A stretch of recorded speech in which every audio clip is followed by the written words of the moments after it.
On est au mois d'août à Glasgow. Je porte le foulard et ce n'est pas exactement par coquetterie.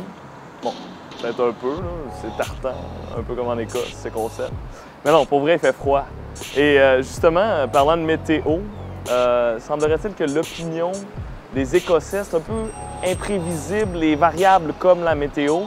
Aux dernières élections, en 2011, le SNP a gagné un gouvernement, a formé un gouvernement majoritaire, mais un mois avant les élections, il était au coude à coude avec le Labour Party dans les sondages. Et là, les sondages disent que le oui dépasse rarement 40 %. Mais ça a l'air que c'est pas fiable, les maisons de sondage. Fait qu'on va aller voir une vraie maison de sondage locale, quelqu'un qui sonde des électeurs et des Écossais à tous les jours, un taxi.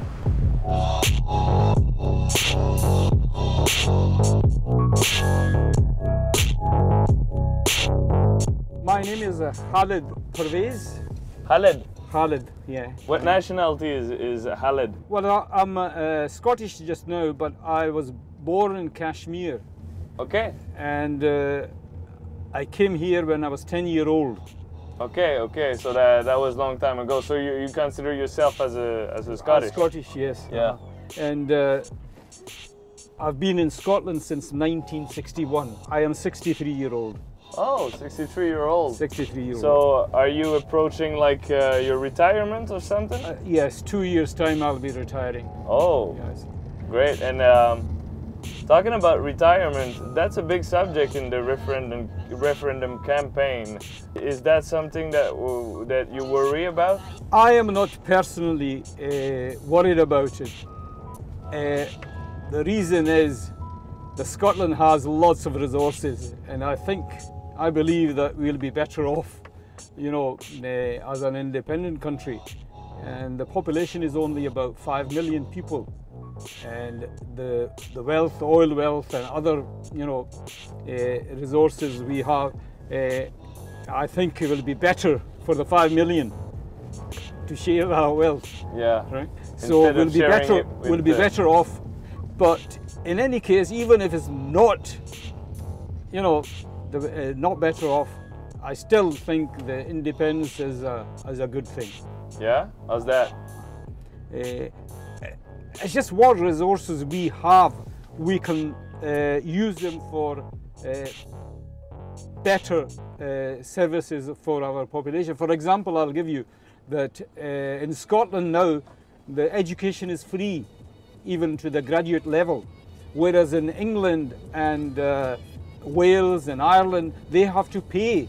But the Scottish government took the decision, no, we want education free for all, and this is a good thing. The other problem is with quite a lot of the money is spent on arms, like nuclear weapons, and the Scottish government, the majority of the Scottish people are also against the nuclear weapons.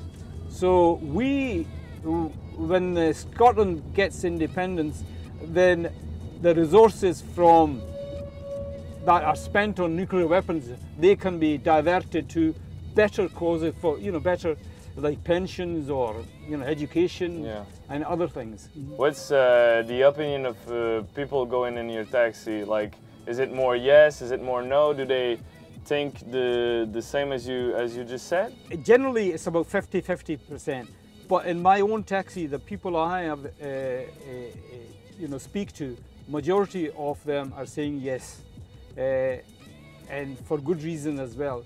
And what I found was the people who are saying no, and when I ask them why, and they don't have a good answer why they think independence is not good. And when they can't find a good reason to give me, the last thing they say is they don't like Alex Salmond.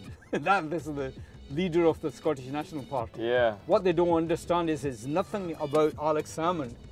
I mean, there are other parties. The Green Party is supporting independence. The Socialist Party is supporting independence. So it's not about Alex Salmond. Most people are reasonable and they appreciate the different, you know, opinion you have. But there are some, and these are mostly the no one, which are more aggressive when it comes. Oh, really? Oh. So Luckily, you have a glass to protect you. yeah, luckily, I've got. Yeah. You said you were coming from Kashmir. Isn't there an independence movement in Kashmir also? Yes, Kashmir is occupied by 3 different countries: it's China, India, and Pakistan. And there is a very strong movement in both the Indian side and the Pakistani side that want independent Kashmir. Now, this is one of the other reasons why I, on matter of principle, believe in independence for Scotland. Because if I believe in independence for Kashmir, then I can't deny that same for Scotland. Fortunately, in Scotland, it is a movement which is completely secular. So it doesn't believe in one religion or the other. You know, it's not a bigot. Yeah. You know, like English nationalism at the moment is based on racism, whereas the Scottish nationalism is nothing, not based on racism at all. So you feel like, in the eye of other Scottish people, you are totally Scottish? Majority, yes. Yeah. Especially, that's what I mean, the Yes movement, the Scottish National Party, they don't have anything to do with racism. Yeah. They've made it clear, and there are many councillors who have Asian background in the Scottish National Party. Yeah, well, So, how do you feel like immigrants and cultural minorities tend to be as much on the yes side as on the no side?